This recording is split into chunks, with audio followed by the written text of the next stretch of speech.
Louisville, Kentucky, 1963. The air was thick with anticipation as a young Cassius Clay, not yet known to the world as Muhammad Ali, arrived at the modest gym on Grand Avenue. The building itself was unremarkable. Faded brick exterior, windows clouded with years of dust and sweat vapor, but what happened inside would change the course of boxing history forever. Jimmy Collins wiped his brow with a worn towel as he watched the cocky young fighter strut through the door. At 57 years old, Jimmy had seen every type of boxer come and go. The talkers, the silent killers, the technicians, and the brawlers. He'd trained them all. But there was something different about Clay. It wasn't just his lightning-fast hands or his dancing footwork that set him apart. It was the fire in his eyes, a certainty that bordered on prophecy.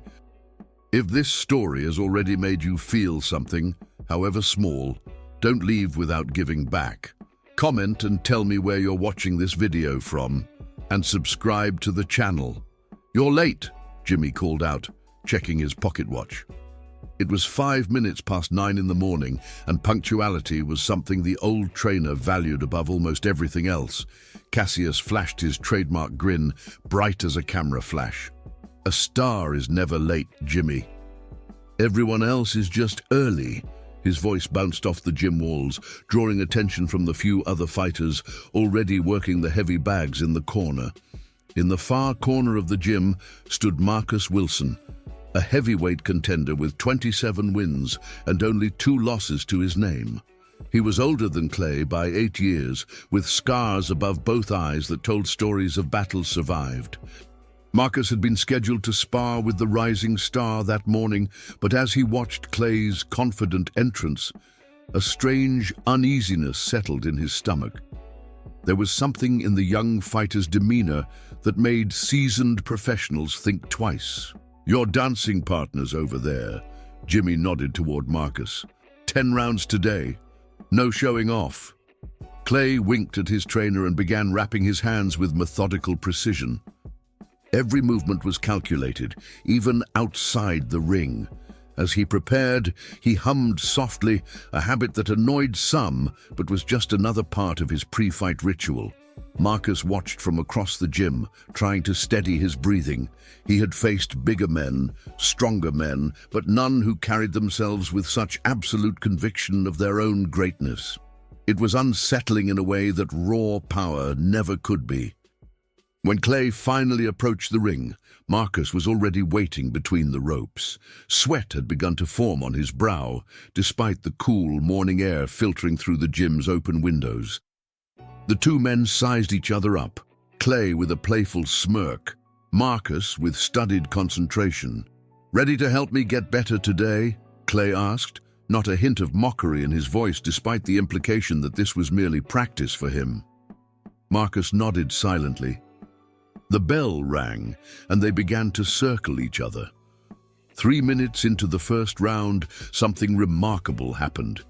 Clay, who had been easily slipping Marcus's jabs with his characteristic head movement, suddenly froze.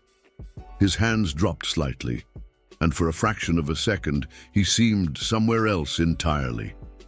Marcus saw the opening and threw a heavy right hand aimed at Clay's unprotected chin. But then, inexplicably, Clay stepped back. Not to avoid the punch, he had already lowered his guard, but a deliberate step back, breaking the engagement entirely. He raised his hand to Jimmy at ringside. "Time!" he called out, his voice different now, serious, without its usual musical quality. Jimmy looked confused, but signaled for the bell. The few spectators in the gym murmured among themselves. This was unusual, especially for a fighter who prided himself on his conditioning and mental fortitude. "What's going on?" Jimmy asked as he passed a water bottle through the ropes.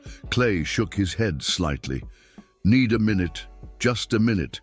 He turned away, facing the corner, his back to the gym. What nobody could see was the expression on his face, a mixture of confusion and what appeared to be recognition, as if he'd suddenly remembered something important. Marcus stood in the opposite corner, breathing heavily despite the brevity of their exchange. "Ah, what's his problem?" he asked his own cornerman, who could only shrug in response. After 2 minutes of hushed conversation with Jimmy, Clay turned back toward the center of the ring. His expression had changed again, returning to its confident default setting, but something was different. There was a softness around his eyes that hadn't been there before. "Ready to continue?" the referee asked. Both fighters nodded, and the bell rang again. What happened next became the stuff of gym legend. Clay moved with even greater purpose, but his usual taunting was absent. He fought beautifully, technically perfect, but with a strange gentleness that seemed at odds with the sport itself. When the final bell rang after 10 rounds, Marcus was exhausted, but remarkably unmarked for someone who had just spent 30 minutes in the ring with one of boxing's most gifted offensive fighters.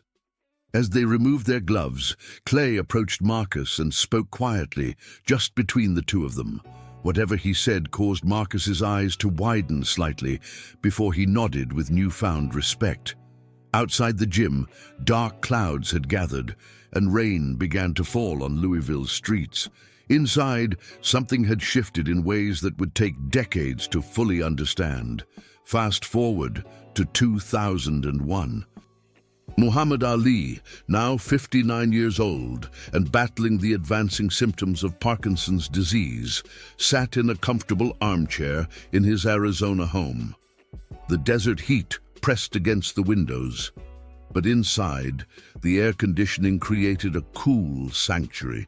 On the walls hung photographs documenting an extraordinary life. Ali with presidents, with celebrities, with ordinary people who had been touched by his remarkable spirit. Across from him sat Marcus Wilson, now a man in his 70s, gray-haired but still carrying himself with the dignity of a former athlete. They hadn't seen each other in nearly 20 years, but some connections transcend time and circumstance. "I never told anyone," Marcus said, his voice carrying the slight rasp of age. "Not my wife, not my children. Nobody. I kept my promise." Ali nodded slowly, the movements deliberate due to his condition. When he spoke, his words came carefully, each one requiring effort. "Thank you," he said simply. The secret they shared dated back to that morning in 1963, a moment frozen in time when a young Cassius Clay had stopped mid-sparring session for reasons that would remain private for almost 4 decades. Marcus leaned forward slightly. "I think it's time people knew, Muhammad. Not for me, not for you even, but because it matters. Stories like this should be told." Ali's eyes, still bright despite the physical limitations imposed by his disease, studied his old sparring partner carefully. After a long moment, he nodded again. "My grandson," Marcus continued, "he's a filmmaker now. Documentary work mostly. He wants to tell the story, if you'll let him."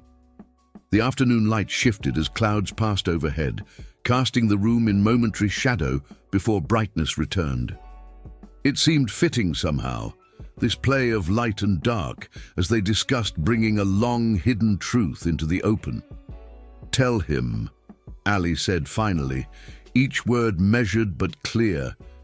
"Tell him everything." 2 weeks later, in a small production studio in Chicago, Marcus sat before a camera and began to speak. "I was 29 years old when I first sparred with Cassius Clay," he began. "And what happened that day changed how I understood not just boxing, but humanity itself." The camera rolled as Marcus recounted the events of that morning. How Clay had suddenly stopped during their sparring session. How everyone assumed it was some strategic mind game the young fighter was playing.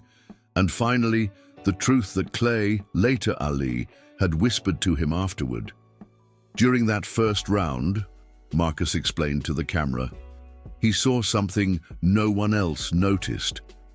"My left eye was swelling from an earlier injury, nothing serious, but noticeable if you were paying attention. Instead of targeting it, which any fighter would have done, he stopped the fight to give me time to ice it properly." Marcus paused, emotion briefly overwhelming him. He told me after the session that he'd seen my daughter at ringside. She was just 7 years old then, watching her daddy spar. Ali said he couldn't bring himself to potentially hurt me badly in front of my child, even in a training session. The revelation, simple yet profound, captured something essential about the man behind the legend. In a sport defined by the ability to exploit weakness, a young fighter at the beginning of his career had chosen compassion over advantage.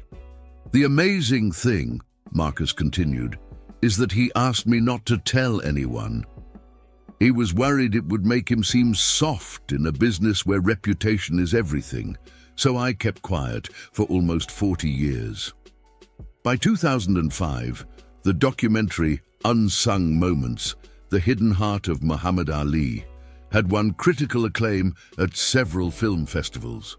The story of that morning in Louisville became one small but significant piece in the complex mosaic of Ali's legacy.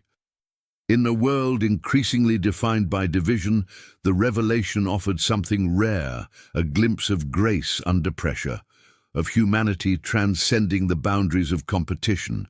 It reminded people that even legends are made of moments, choices, and quiet acts of decency that often go unrecorded. On a rainy Tuesday afternoon in April of that year, a young boxer named Jamal Harris sat in a community center in Philadelphia, watching the documentary with 20 other aspiring fighters.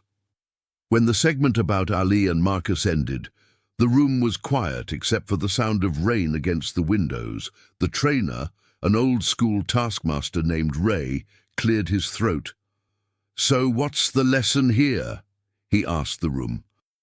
Jamal, 16 years old with dreams bigger than his circumstances, raised his hand. "That being great doesn't mean you can't also be good," he said simply.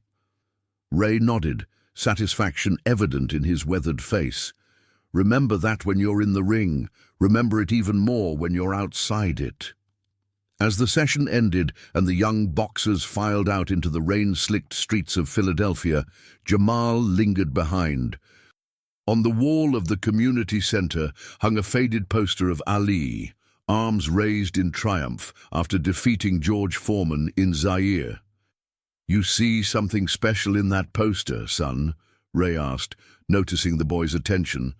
Jamal nodded slowly. "I used to just see the champion," he said. "Now I see the man too." Ray placed a hand on the young fighter's shoulder.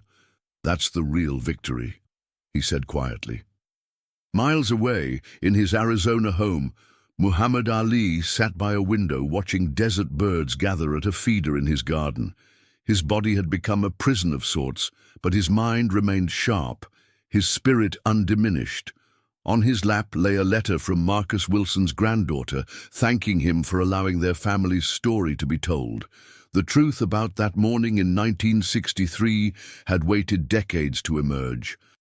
A small moment, perhaps, in the grand tapestry of an extraordinary life, but one that captured something essential about the man behind the legend, his capacity to see beyond the ring, to recognize the humanity in his opponents, and to choose compassion even when no one was watching. In the end, it wasn't Ali's legendary fights or his poetic boasts that defined his most profound legacy. It was these quiet moments of grace, finally revealed, that showed the true measure of the man, a champion not just of boxing, but of what it means to be truly human. If you've made it this far and felt every word, don't leave without subscribing. I tell these stories with my heart in my hand to reach people like you, who feel, who get emotional, who live. If this truly touched you, give back, comment, subscribe. Come be part of this family with me until the next video.